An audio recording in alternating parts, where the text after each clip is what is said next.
Assalamualaikum warahmatullahi wabarakatuh. Alhamdulillah wassalatu wassalamu ala Rasulillah wa ala alihi wa sahbihi wa man walah. Allahumma salli wa sallim ala nabiyyina Muhammad wa ala alihi wa sahbihi wa man tabi'ahum bi ihsanin ila yaumiddin, amma ba'd. Tuan-tuan dan puan-puan yang Allah rahmati lagi Allah kasih sekalian, syukur kita kepada Allah, malam ini kita dapat meneruskan pengajian tadabbur ringkas ayat-ayat yang bertemakan Yahudi, yang mana kita pada malam ini merupakan kelas kita yang ke-12, minggu yang ke-12, siri yang ke-12. So kita akan sambung lagi beberapa perihal orang Yahudi yang Allah sebutkan di dalam Al-Quranul Karim. InsyaAllah nota malam ni saya akan berikan selepas kelas, insyaAllah. Baik, saya paparkan maklumat yang sempat saya sediakan untuk rujukan kita pada malam ini, siri yang ke-12. Okey, kita sambung iaitu kesalahan yang ke-31. Okey, ini adalah gabungan daripada siri yang sebelum ini. Okey, di antara kesalahan orang Yahudi ini, mereka pernah membuat tuduhan yang sangat keji kepada Maryam alaihissalam. Tuduhan itu iaitu mereka menuduh bahawa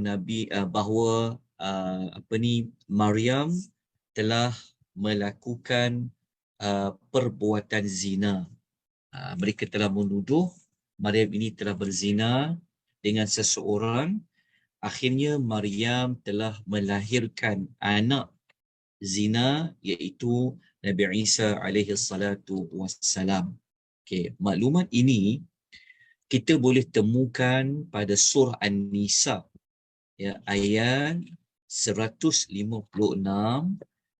dan cuba tuan-tuan semak ayat ini. Kalau saya sempat merujuk, ia berada pada halaman yang ke 103, ya, halaman 103. Okey, kita lihat ayatnya pendek sahaja. Ayat 156 ini, a'udzubillahi minasyaitonir rajim wa bikufrihim. Okay, kalau kita baca pada ayat ini sekejap, ya. Saya buka tafsir sekejap. Okey, ayat 156. Okay. Okay, ayat ini berbunyi, a'udzubillahi minasyaitonir rajim wa bikufrihim wa qawlihim ala Maryam buhtanan azima. Dan Allah Ta'ala menyambung tentang Allah melaknat sebenarnya orang-orang Yahudi ini, maka laknat Allah itu berterusan.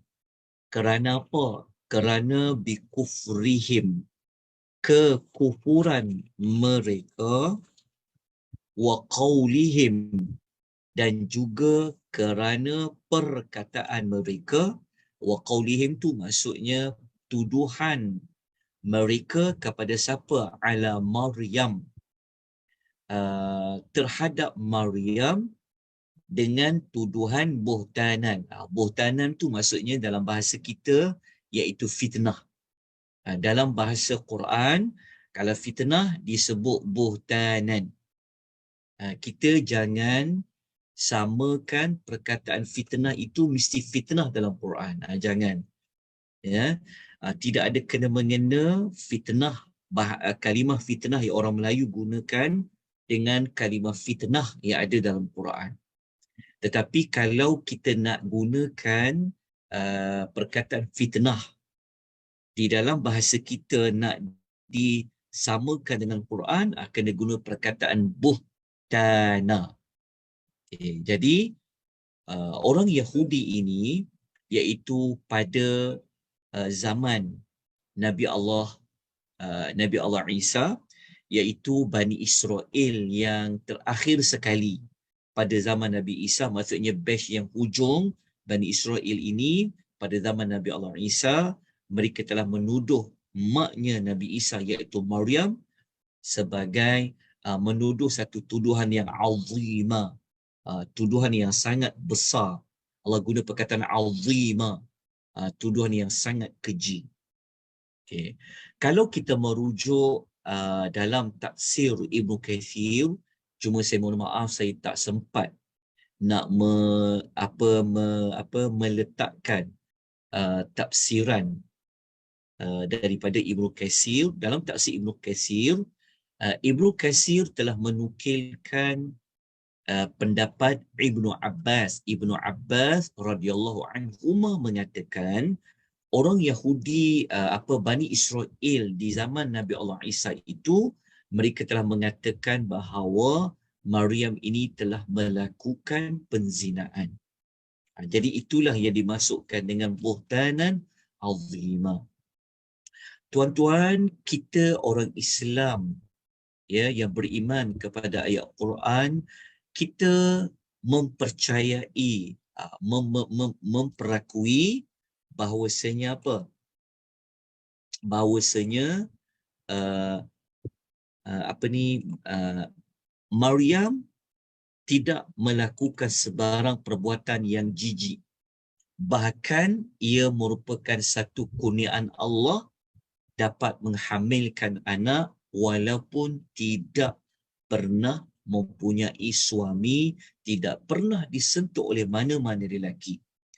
Tetapi sikap Bani Israel, iaitu nenek moyang orang Yahudi ini, mereka tidak segan-segan untuk membuat tuduhan yang keji kepada seorang manusia yang merupakan pilihan Allah, yang merupakan salah seorang keluarga Imran yang mulia. Dan kalau kita merujuk dalam kisah Maryam, bagaimana dia mempertahankan dirinya, cara Maryam alaihissalam mempertahankan dirinya adalah dengan mengisyaratkan kepada bayi yang sedang didukungnya itu, iaitu Nabi Isa. Dan Nabi Isa alaihissalam mempertahankan ibunya dengan boleh berkata-kata walaupun masih dalam keadaan bayi. Okay, ini adalah kesalahan yang sangat besar yang pernah dalam sejarah nenek moyang orang Yahudi. Sebab itu orang Yahudi ini, mereka ini mewarisi sikap nenek moyang mereka, maka mereka tidak segan-segan untuk membuat tuduhan yang sangat buruk kepada mana-mana manusia. Okey. Jadi kita teruskan dengan kesalahan yang ke-32. Dalam masa yang sama, mereka ini juga sebenarnya telah membuat satu dakwaan yang bohong bahawa merekalah telah berjaya membunuh Nabi Isa alaihi salatu wassalam. Kalau kita nak letakkan karakter mereka sebenarnya orang Yahudi ini, kita boleh letakkan juga mereka ini sanggup membunuh Nabi Allah Isa. Tapi kita tahu Nabi Isa tidak dibunuh. Tetapi orang Yahudi ini mereka bersekongkol. Mereka membuat konspirasi macam mana nak membunuh Nabi Isa ini.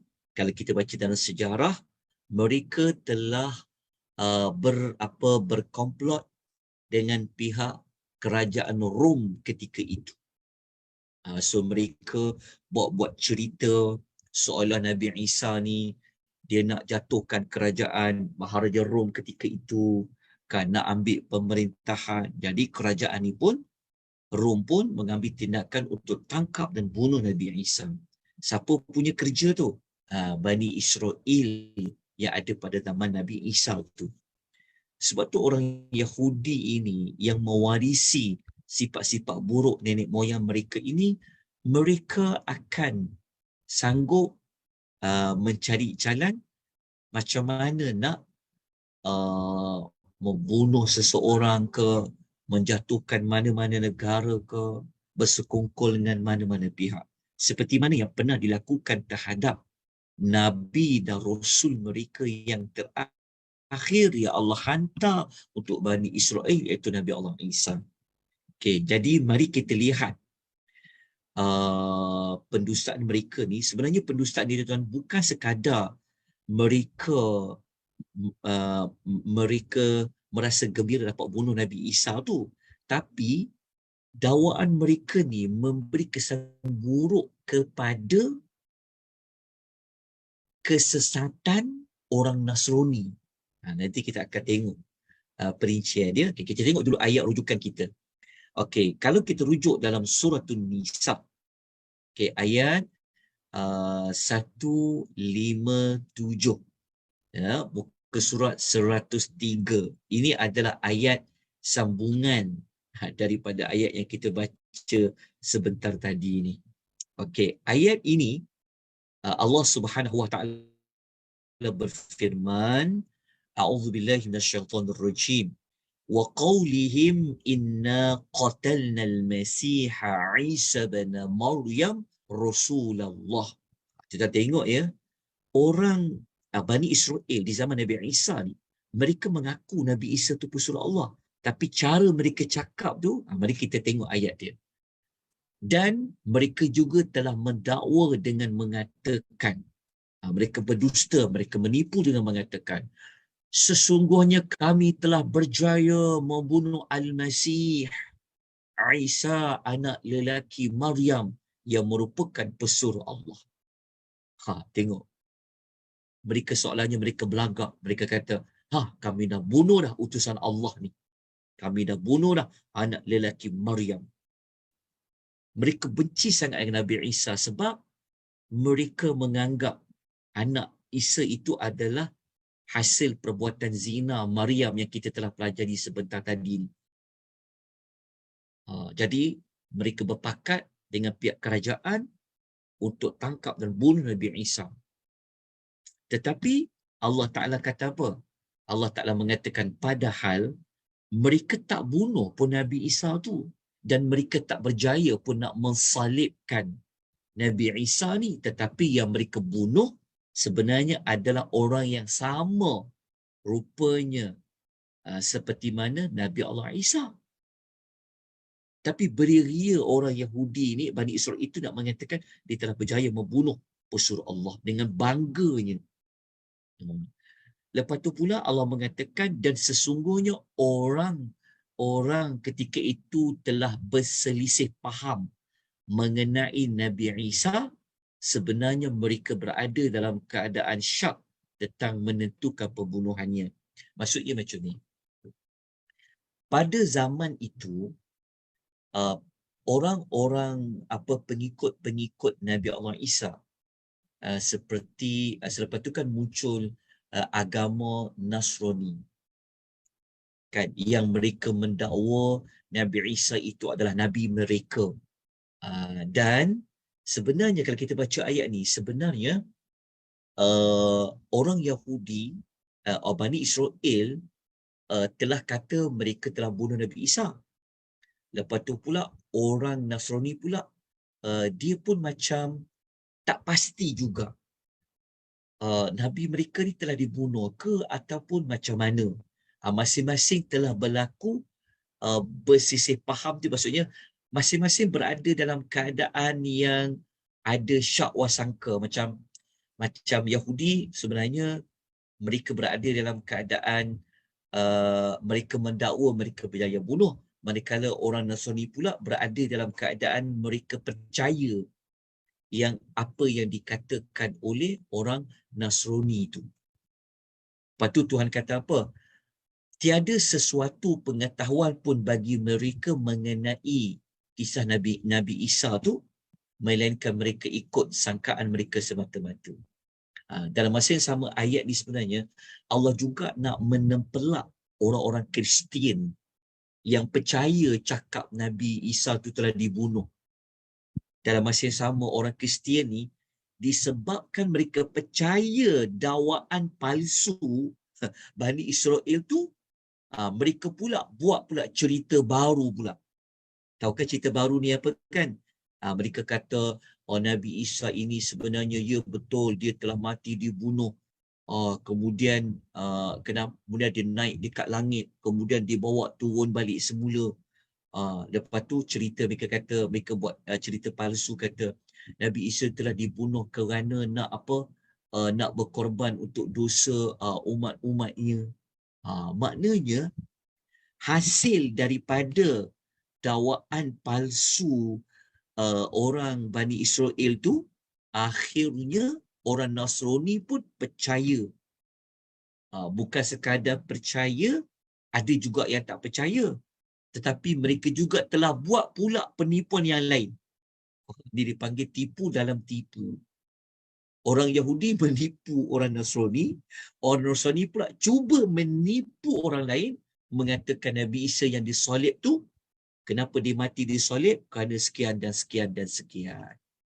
Inilah yang Allah nak ceritakan kepada kita tentang kesalahan nenek moyang orang Yahudi yang merujuk kepada Bani Israel generasi yang terakhir, iaitu pada zaman Nabi Allah Isa alaihi salatu wassalam.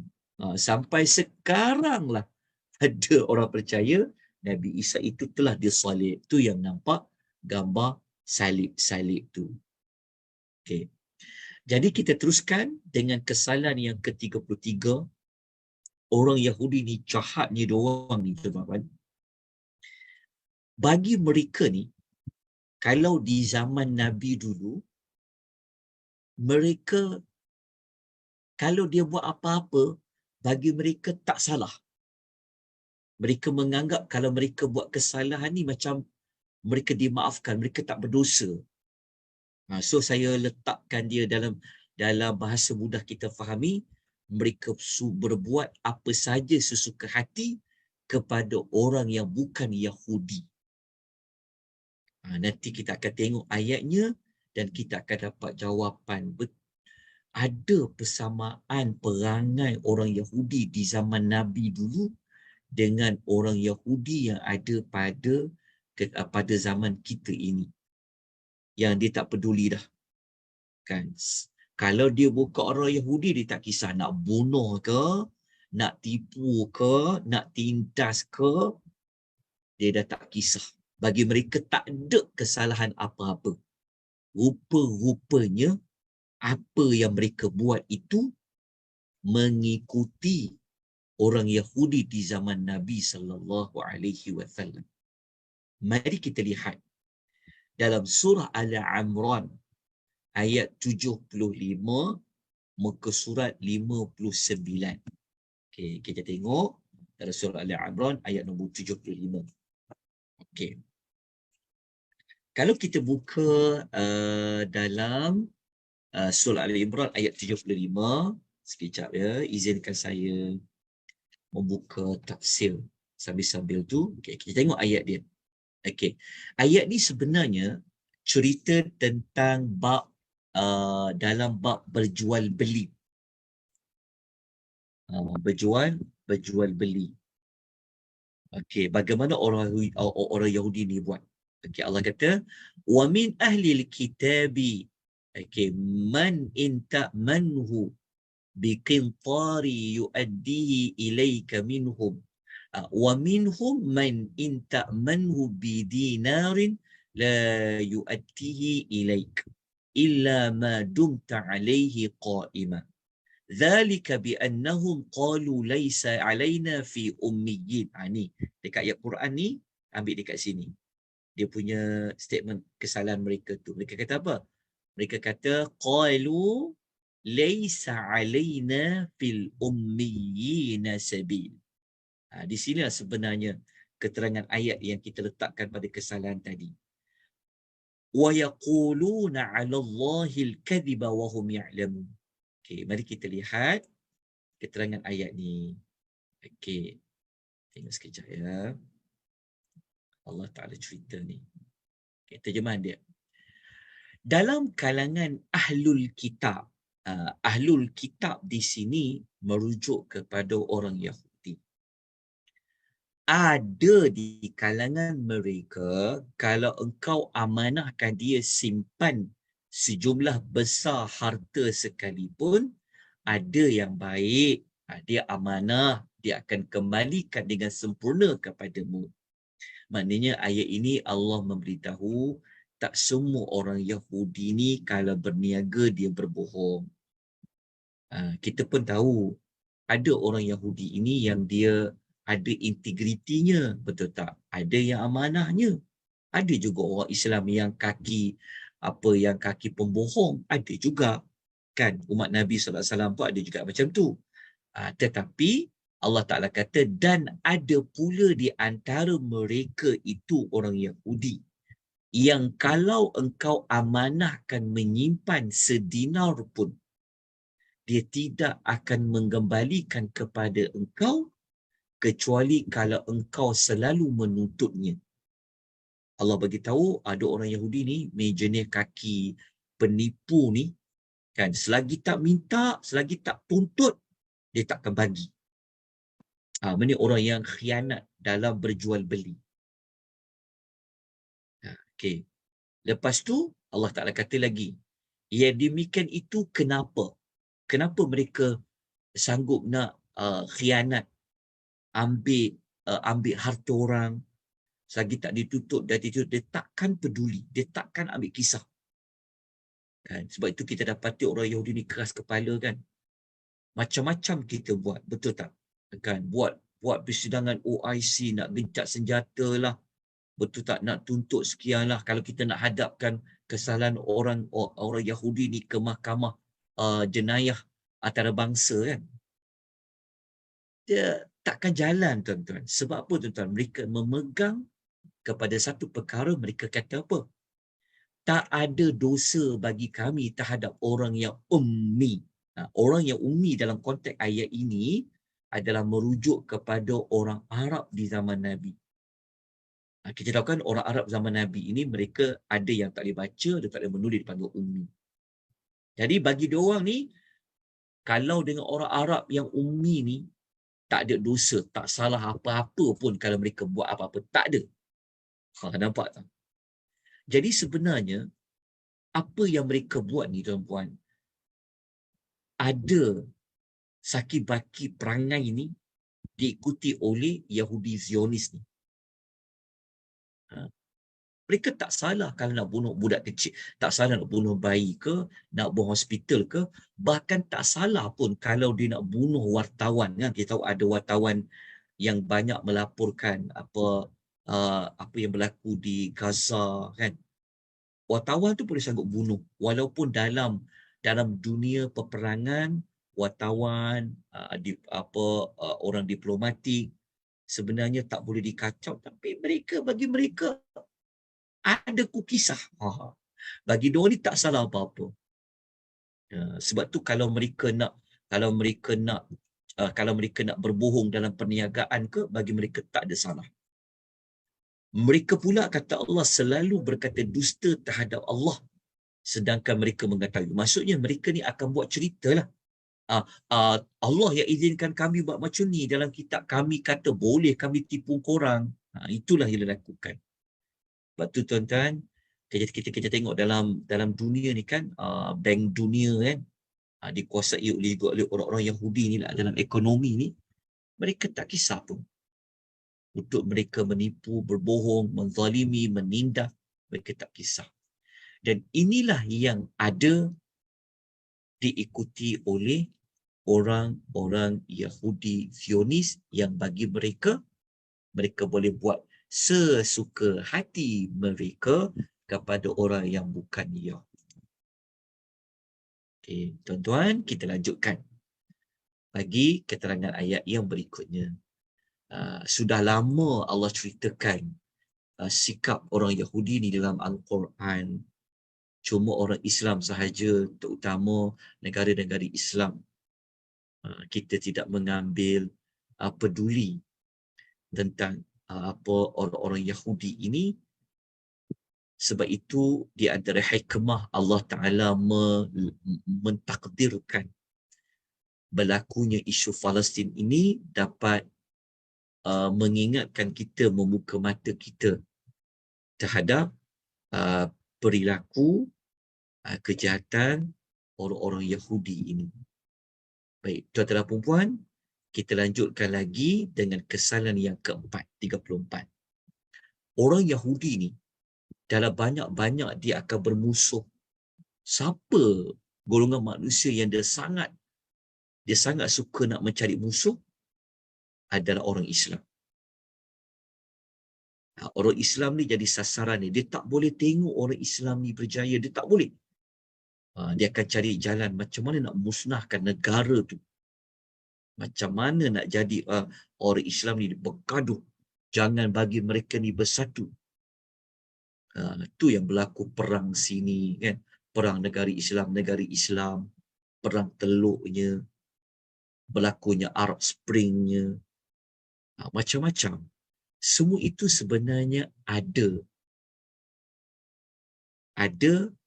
musuh, ada perancang di sebalik itu. Kalau kita baca Quran, Allah bagi tahu adalah orang Yahudi. Mari kita rujuk dalam suratul Maidah ayat nombor 82. Muka surat 121 ayat ini kita boleh temukan. Allah Subhanahu wa taala berfirman, la tajidanna ashaddan nasi adawatan lil ladzina amanu al yahuda wal ladzina asyraku wa la tajidanna aqrabahum mawaddatan lil ladzina amanu alladzina qalu inna nasara dzalika bi anna minhum qissisina wa rubbanan wa annahum la yastakbirun. Mari kita baca ayatnya. Okey. Ayat ni Allah beritahu terjemahnya apa? Sesungguhnya kamu akan mendapati orang yang paling keras pemusuhannya terhadap orang yang beriman ialah orang-orang Yahudi dan orang-orang kafir, penyembah berhala, orang musyrikin. Tuan-tuan, tengok ayat ni baik-baik, hati-hati. Ambil sebagai teladan. Kat sini Allah beritahu orang Yahudi dengan orang musyrikin. Orang musyrikin ni orang kafir penyembah berhala. Jadi tuan-tuan kena tahulah. Saya tak nak sebutkan secara jelas siapa musyrikin dekat Malaysia ni. Musyrikin dekat Malaysia ni penyembah berhala dan patung-patung. Jadi termasuk orang Yahudi. Jadi di zaman Nabi dulu yang suka cari musuh ni orang Yahudi dan orang musyrikin. Sebab itu dua kumpulan manusia ni dia memang tak suka tengok Islam ni bersatu, Islam ni begini dan begini. Dia akan cari jalan macam mana nak memperandakan, buat jadi berlaku peperangan. Jadi bahaya. Terutama kalau ia adalah orang-orang beriman. Allah kata orang yang paling keras bermusuh dengan kamu. Tetapi Allah beritahu ada juga orang kafir yang dia taklah seteruk orang Yahudi ini. Allah kata dan sesungguhnya kamu dapati yang paling dekat persahabatannya dengan orang beriman ialah orang yang berkata kami ini ialah orang Nasrani, iaitu orang Kristian. Sebab apa? Sebab ada juga di kalangan mereka ini yang betul-betul dia cuba ikut ajaran agama Kristian. Tapi kita telah belajar sebelum ini ya bahawa orang Kristian dan orang Nasrani dengan orang Yahudi ini mereka lebih suka kita mengikuti agama mereka. Tapi dari sudut hubungan sosial mereka ni nampak lebih lembut. Mereka ni nampak tidaklah berkeras. Tapi mereka ada misi untuk bawa kepada agama mereka tu. Tapi kalau orang Yahudi ni, mereka menyeluruh. Dari sudut pemusuhannya dengan orang-orang Islam. Okey, kemudian kita lanjutkan lagi. Ni yang terakhirlah. Saya cerita pendek saja untuk pengisah kita malam ni. Kita lanjutkan lagi dengan kesalahan yang terakhir sekali untuk malam ni, insya-Allah. Tak habis lagi tajuk ni, tapi kita akan akhiri dengan kesalahan nombor 35, adalah menganggap mereka ini suci. Yang ini sebenarnya ada persamaan yang seperti kita sebut sebelum ni kan, yang mereka menganggap mereka tu adalah anak Allah, kekasih Allah, mereka orang yang paling mulia dekat muka bumi ni. Jadi mereka juga menganggap mereka suci. Dia ada kaitan dengan sebab tu mereka boleh buat apa saja. Okey, kita tengok. Ayat rujukannya surah An-Nisa ayat 49, 50 sampai 51, muka surat 86. Apa yang mereka kata? Ayat dia panjang tapi kita boleh bacalah. Dekat ayat itu Allah mengatakan, alam tara ilal ladzina yuzakkuna anfusahum. Dia punya keterangan dia dekat sinilah.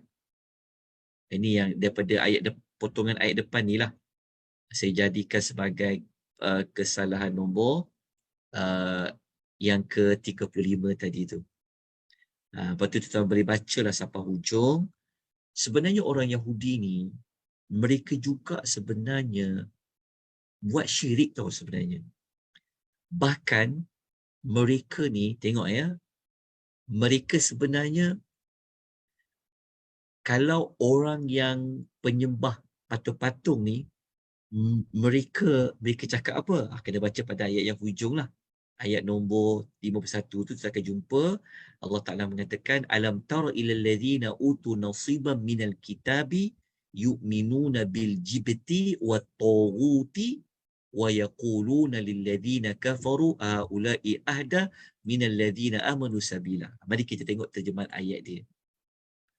Okey, ayat dia Allah Ta'ala kata, tidakkah engkau perhatikan kan, wahai Muhammad, tentang orang yang dia membersihkan, dia memuji diri mereka sendiri.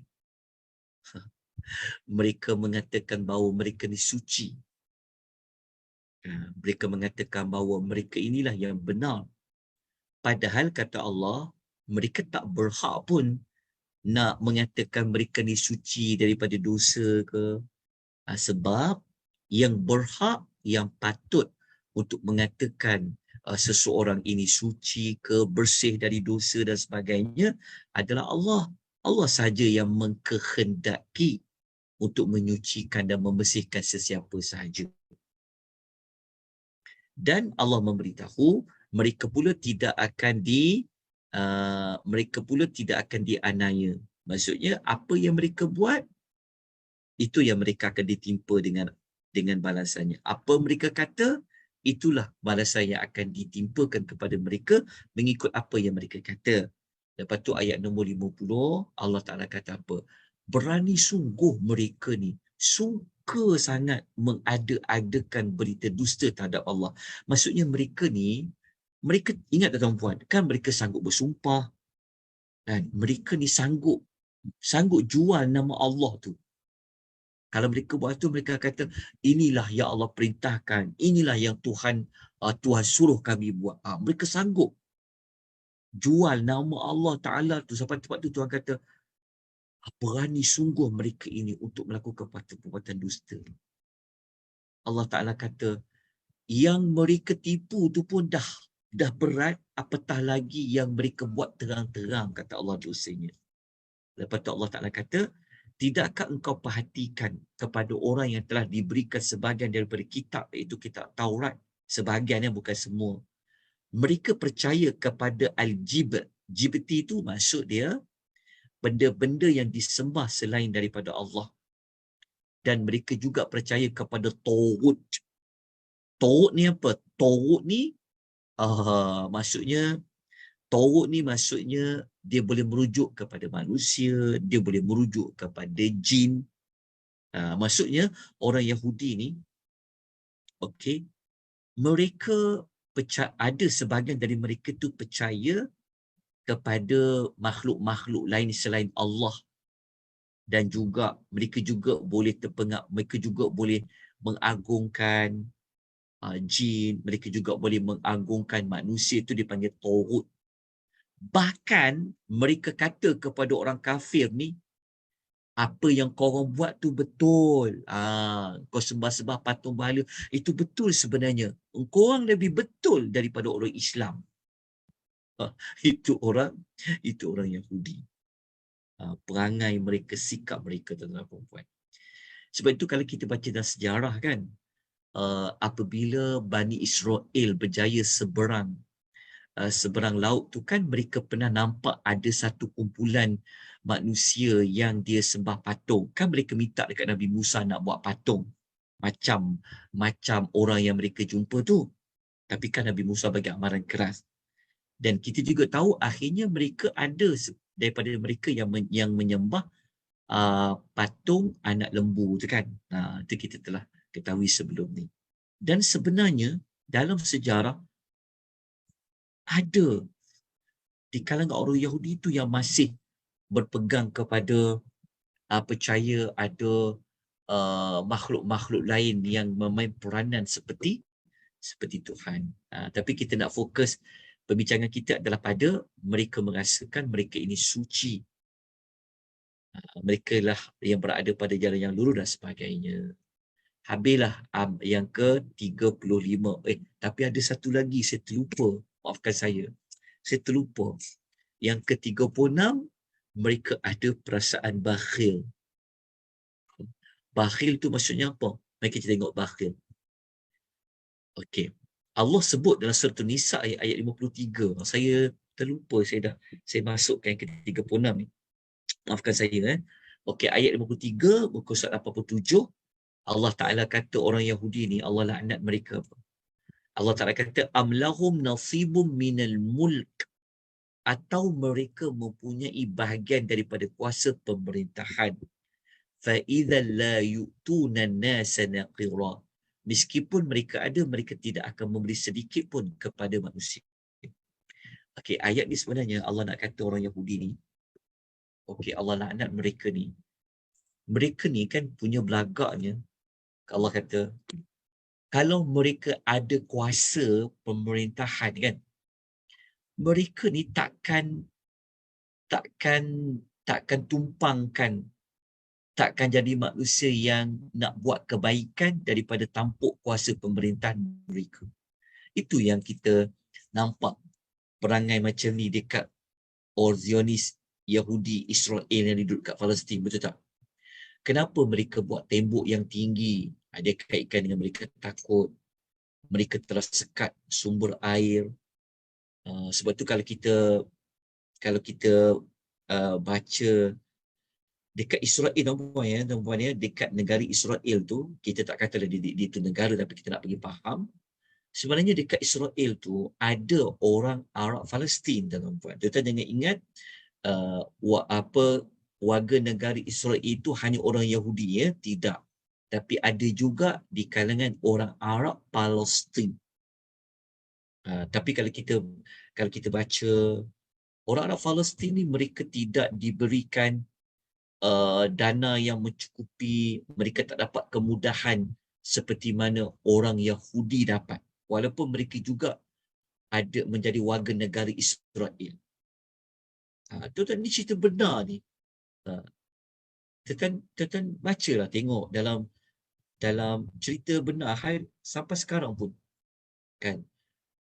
Sebab itu di antara sebab, ya, di antara hikmah kalau kita pergi dapat masuk Palestin, ya, masuk ke tempat-tempat yang ke tempat-tempat ramai orang Islam, kadang mereka ini kesian tengok ekonomi mereka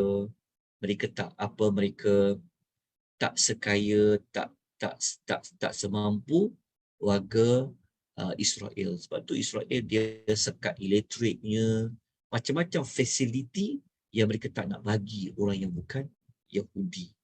Inilah yang Tuhan sebut ni. Tuhan kata kalau mereka ada kuasa pemerintahan lah, mereka tak akan buat kebaikan kepada manusia. Mereka tak akan tumpang kebaikan kepada orang-orang yang terutama orang-orang Islam yang mereka sangat bermusuh dengan mereka.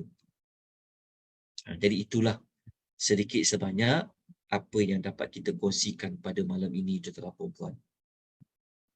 InsyaAllah kita jumpa lagi minggu depan. Terima kasihlah banyak pada tuan-puan walaupun dalam keadaan cuti ya. Sekarang ni cuti sekolah.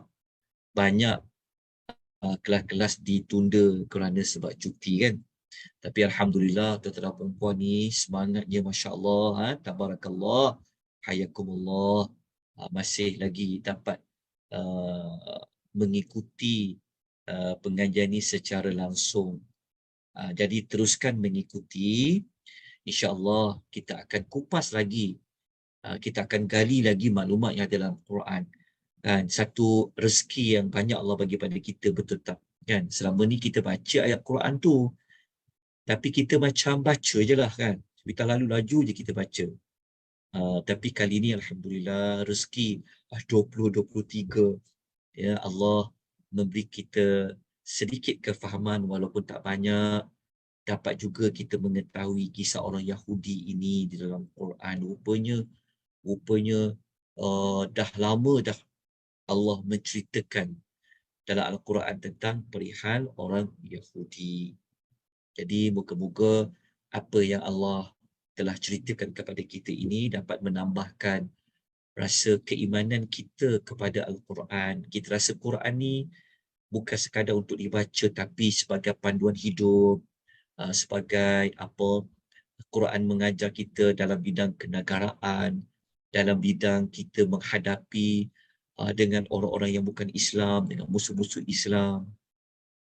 Jadi moga-moga Allah memberikan kita syafaat, Allah memberikan kita cahaya pada dada-dada kita.